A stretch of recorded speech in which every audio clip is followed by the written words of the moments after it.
Major funding for KPBS Evening Edition has been made possible in part by Anderson Plumbing, Heating and Air, proud to support the mission of KPBS and privileged to serve San Diego clients. Anderson Plumbing, Heating and Air, helping homeowners maintain drain, heating, and cooling systems since 1978. And by the Conrad Prebys Foundation, Darlene Marco Shiley, and by the following.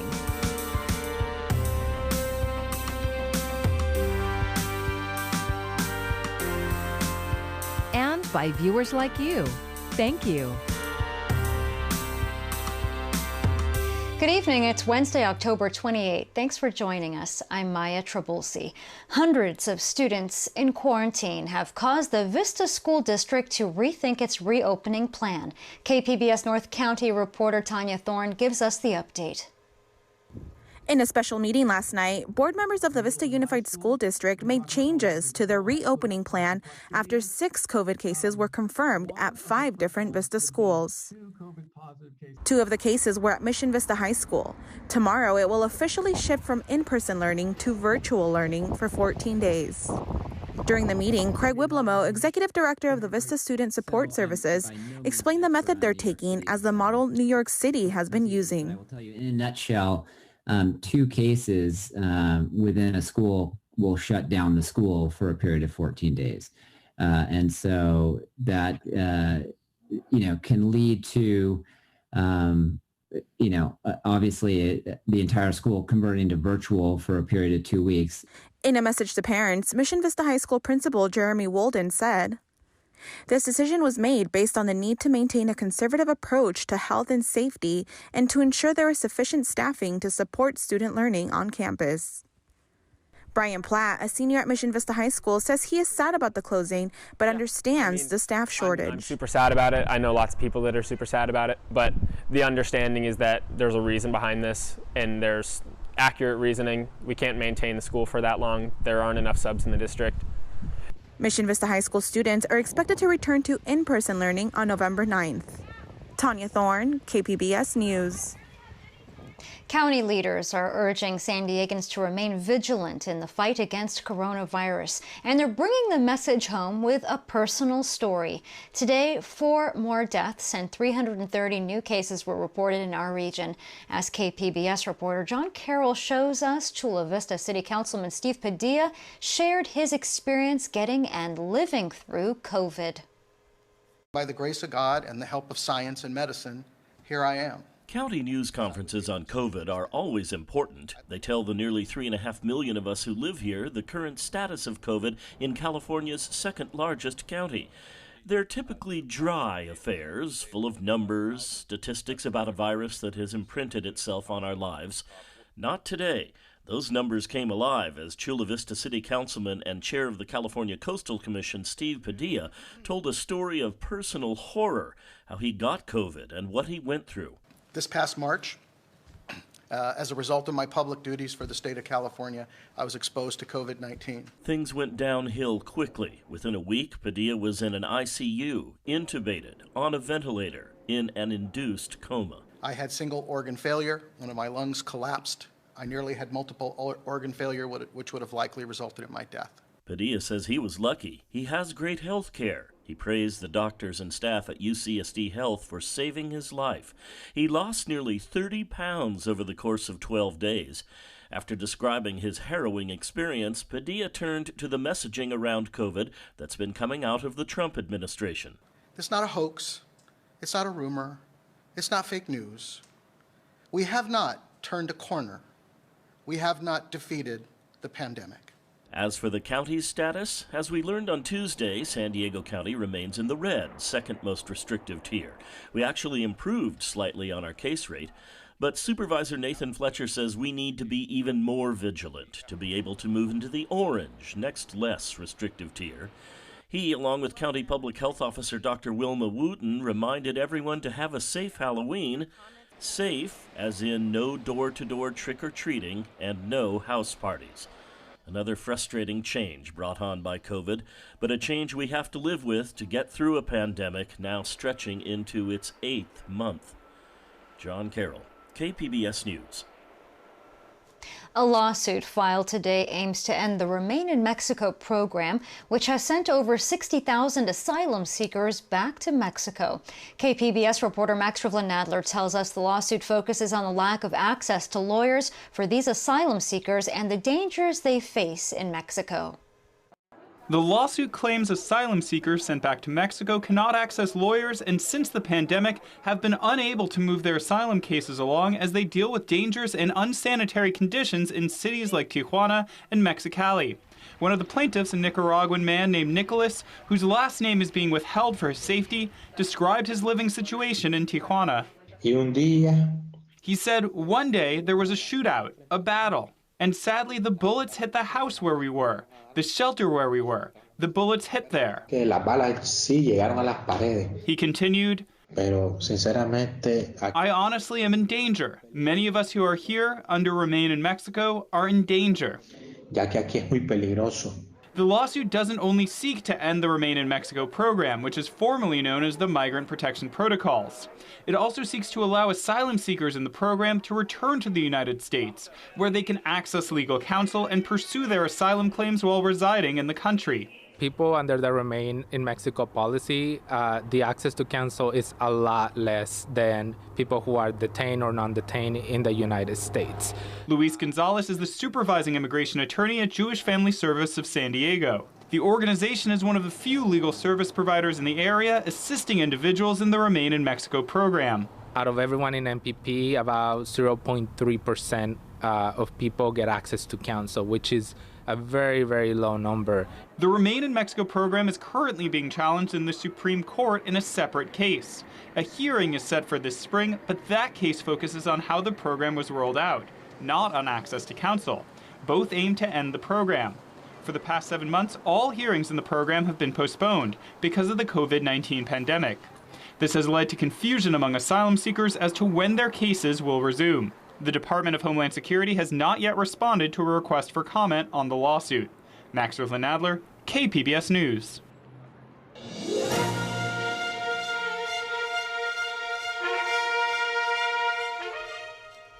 There may be a big change in the race for the 50th congressional district in the East County. KPBS reporter Matt Hoffman says a new poll suggests the race isn't quite as even as it seemed to be before. After recent polls showed Republican Darrell Issa and Democrat Amar Campenajar neck and neck, a new poll of voters in the 50th has Issa with a double-digit lead. I was frankly surprised at how close the last poll was, and I'm a bit surprised at how large the margin is now. The Survey USA poll shows 51% of likely voters supporting Issa, with just 40% supporting Campenajar and 9% still undecided. I wouldn't write Campenajar off based on one poll. I think that's premature. We don't know what happens with turnout. The poll has about a 6% margin of error, meaning Issa's lead could be slim, even as Republicans have a voter registration advantage in the 50th. The fact that both candidates are still spending so much money in this race, I think shows that their internal polling shows that Amar Campenajar may still have a chance. High turnout among Republicans is expected next week. 30% of people polled said they had already voted, and of those, just over 50% said they had cast their ballot for Campenajar. So if you're Democrats... what you're hoping for is maybe that some Republicans and some of those independents who were breaking towards Issa, maybe they don't turn out on Election Day. Maybe they change their mind at the last minute. It's always better to have banked votes than to be waiting on votes coming in on Election Day. In a statement, Campenajar said the only poll that matters is Election Day and that Issa is trying to buy his way into Congress. He's hoping campaigning the last 4 years in the 50th will flip the district blue. While Issa says his previous congressional experience in the 49th and physical responsibility is clearly resonating with voters, he says his double-digit lead can be attributed to heavy campaigning in the district. Matt Hoffman, KPBS News.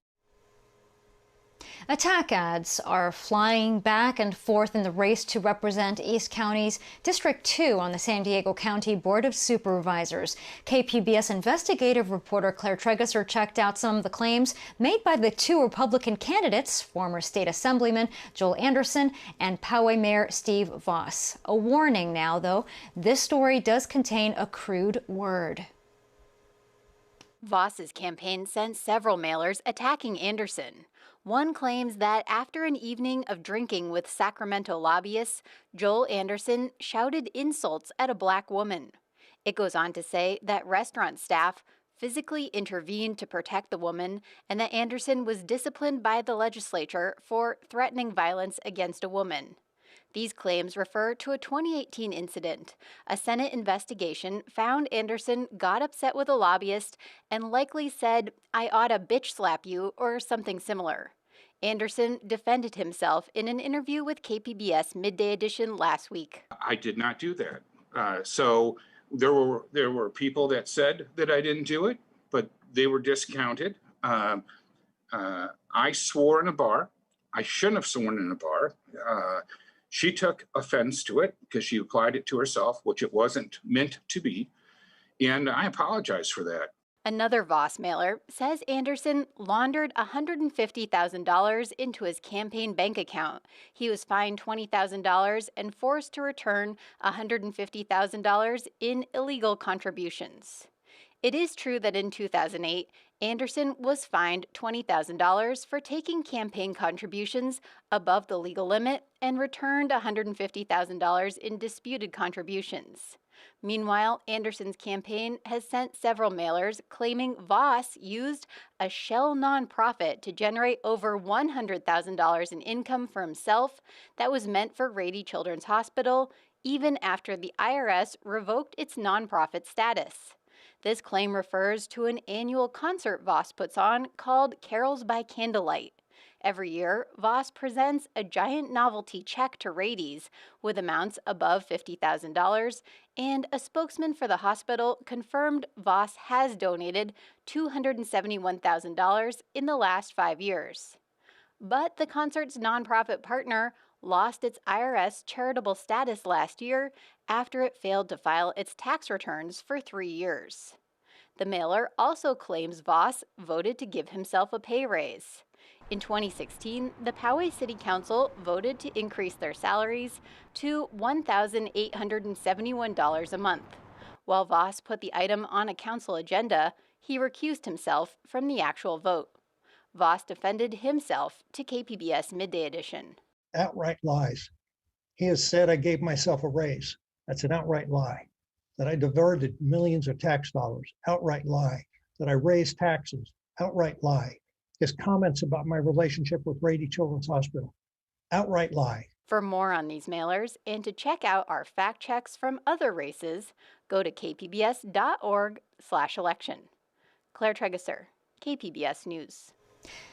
The registered number of voters in San Diego this election is at a historic high, with nearly 300,000 more registered voters than in 2016.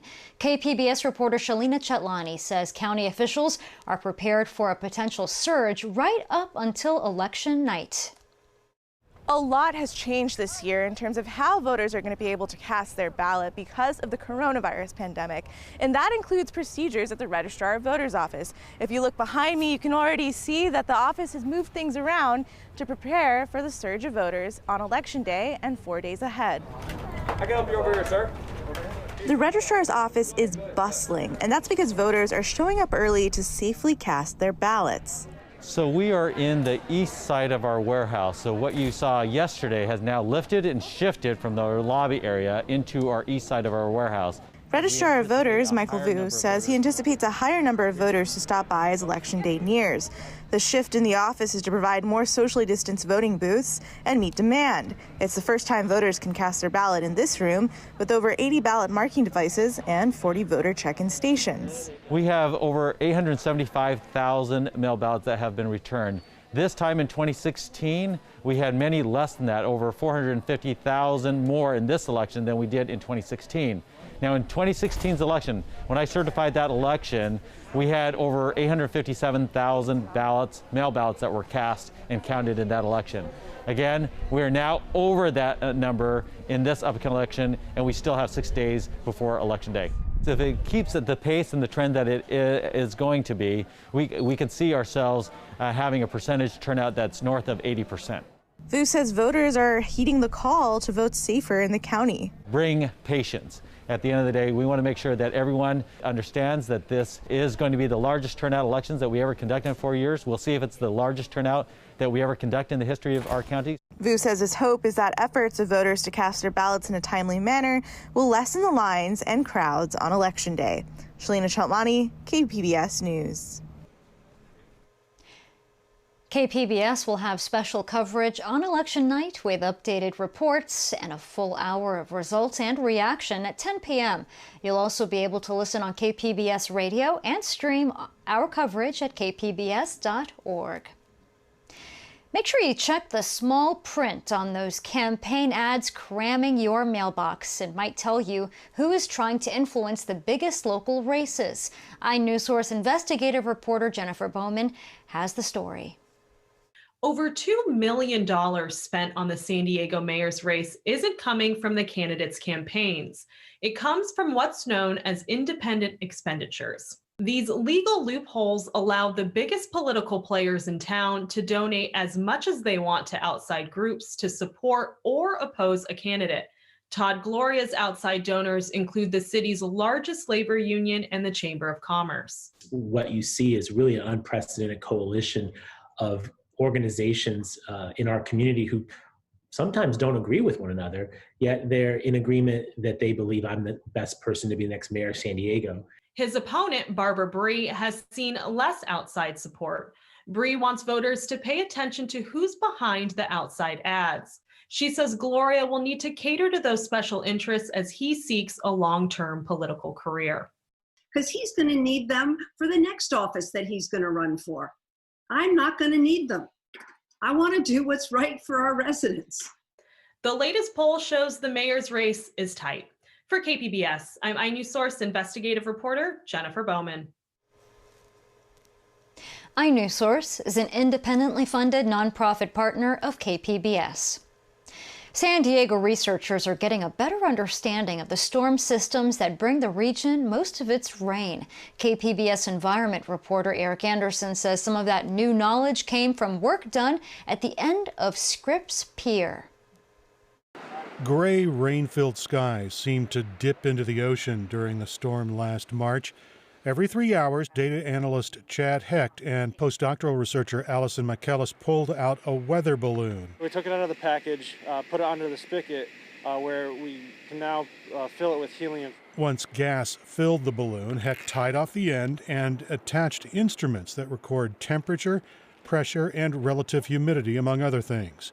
With everything ready, it's a short walk to clear the buildings. 3, 2, 1. The balloon rushed toward the clouds, growing as the air pressure outside the balloon dropped. When it got to be about the size of a school bus, it popped. McKellis says instruments collected data on the way up and on the way down. Some of our recent launches overnight got up to about 23,000 meters. And so we're gathering temperature data, moisture data, wind direction and wind speed all the way. That's important because these storm systems have an outsized influence on Southern California weather. Marty Ralph established the Center for Western Weather and Water Extremes at the Scripps Institution of Oceanography. An atmospheric river is supercharged with a lot of water vapor, and it has a lot of wind at low altitude to push that water vapor along. So it's really a river in the sky, but a river of water vapor. That river can bring everything from a steady, beneficial rain that can ease the risk of wildfires to damaging rainfall strong enough to cause floods. But researchers don't yet know a lot about the rivers, and that's why the weather balloons are so important. It turns out the core of the AR is fairly narrow horizontally, and it's hard to get a measurement right in the right spot. So we fly airplanes through them offshore to try to sample that, but we also launch weather balloons occasionally, quite often at the coast, to measure that as well. And what this research will do, it will allow scientists to better understand these storm systems so that they can predict when they'll happen. They'll be able to say how intense they are, and they'll be able to gauge the impact on land. Those launches last spring at the Scripps Institution of Oceanography Pier are already paying dividends. We just collect observations that gives us information about these systems, both meteorologically and the physical processes that are occurring that could lead to extreme precipitation in Southern California. And we're also taking that information and assimilating it into forecast models, both globally and nationally, to see if we can improve forecasts with these observations. An analysis found current weather models fell short, especially when researchers looked at integrated vapor transport. Which is essentially how much moisture is moving in the atmosphere, in what direction, and how strong. And it was forecasting about 300 units of IVT, or integrated vapor transport, over Southern California, and we were able to observe about 600. So almost twice as much as what was being forecast. Current storm prediction models also missed a bit on the exact location of the river. Application programmer Brian Kozeniuk, who helped launch the balloons, says that's important because forecasters want to predict exactly where those narrow bands of rain will hit land. Because we had the observations, we were able to see that the models were actually a little bit incorrect with the placement of the AR, and that it actually was further north than what was expected. Kozeniuk says researchers also have balloon launching stations in Orange County, near Sacramento, and a couple of spots north of San Francisco. And the Center for Western Weather and Water Extremes is working with water managers around the state. They hope better storm prediction models will make it easier to manage California's scarce water supplies. Eric Anderson, KPBS News.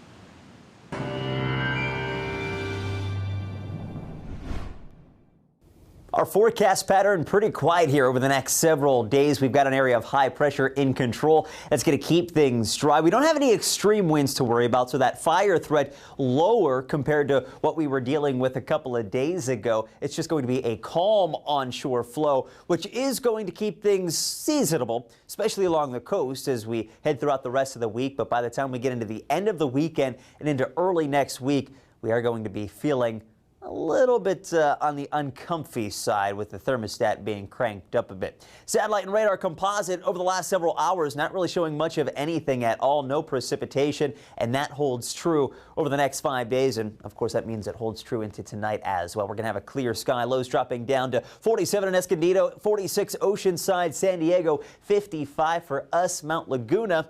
We're going to be a little bit cooler. 42 degrees our overnight low temperature. We get into our Thursday, and like I said, there's still not going to be much happening. There is an elevated fire danger slightly just because it's going to be dry and warm, more so across the interior.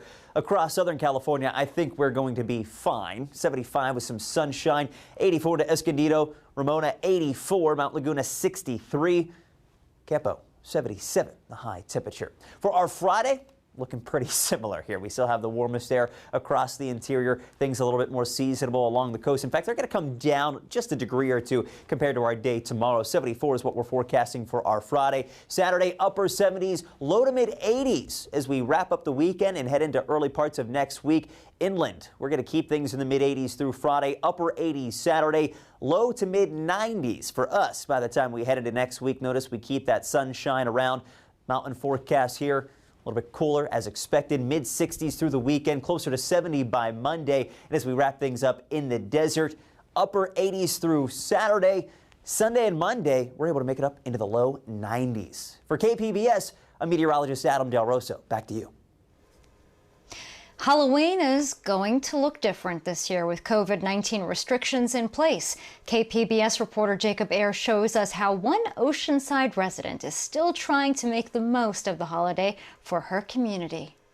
Physical distancing, mask wearing, and avoiding large gatherings. These are just some of the major restrictions in place for Halloween this year due to the COVID-19 pandemic. But these restrictions won't entirely shut down the holiday. Destiny Santana is an Oceanside resident who started making and selling face masks at the beginning of the pandemic. Now, she crafts and sells candy chutes made out of PVC pipe for socially distanced trick-or-treating. The candy chutes are positioned on uneven posts to create a slope for the candy to slide down. They are 6 feet long to abide by CDC guidelines. I understand, like, hey, let's keep 6 feet, but I still want to give out candy. I'm not going to stop Halloween. Like, nobody wants to stop it. The Health and Human Services Agency for the County of San Diego posted Halloween guidelines that say in-person, non-household gatherings and live entertainment are still prohibited under the county public health order. Carnivals, festivals, and petting zoos are also banned this year. The county does not recommend door-to-door trick-or-treating or haunted houses. But in Oceanside, those festivities are not banned and police won't be ticketing people for them. on our end, most of it would be just advisement only. The CDC is in charge of, doing any kind of enforcement type of things, like with businesses and stuff. But I don't see that happening, in residential neighborhoods. We're suggesting, if you want to do something for Halloween, have your own in-home parties and, that kind of thing with your own family, not with social gatherings. Activities recommended by the county for this year's Halloween include online parties and contests, drive-through events, Halloween movie nights, and pumpkin patches that are following COVID-19 safety guidelines. I think a lot of people are going to be scared. They might not even give out candy or anything. So I think it's going to be bigger, people staying at home, families staying at home, playing games at home, watching movies or playing things outside. More recommended events and activities for the holiday can be found at kpbs.org/events/Halloween. According to the County Health Department, San Diegans need to keep following proper COVID-19 guidelines, as a rise in case rates could push the county back into the state's most restrictive purple tier. Jacob Air, KPBS News. And here's a look at what we're working on for tomorrow in the KPBS newsroom. On Morning Edition, an update on the San Diego Police Department's budget, how your tax dollars are being spent. And on Midday Edition, from viral rumors to conspiracy theories, it doesn't look like fake news is going anywhere. But now there are new tools to fight it. And you can find tonight's stories on our website, kpbs.org/evening edition. Thank you for joining us. I'm Maya Trabulsi. Have a great evening. Your funding for KPBS Evening Edition has been made possible in part by Anderson Plumbing, Heating and Air, proud to support the mission of KPBS and privileged to serve San Diego clients. Anderson Plumbing, Heating and Air, helping homeowners maintain drain, heating, and cooling systems since 1978. And by the Conrad Prebys Foundation, Darlene Marco Shiley. And by the following: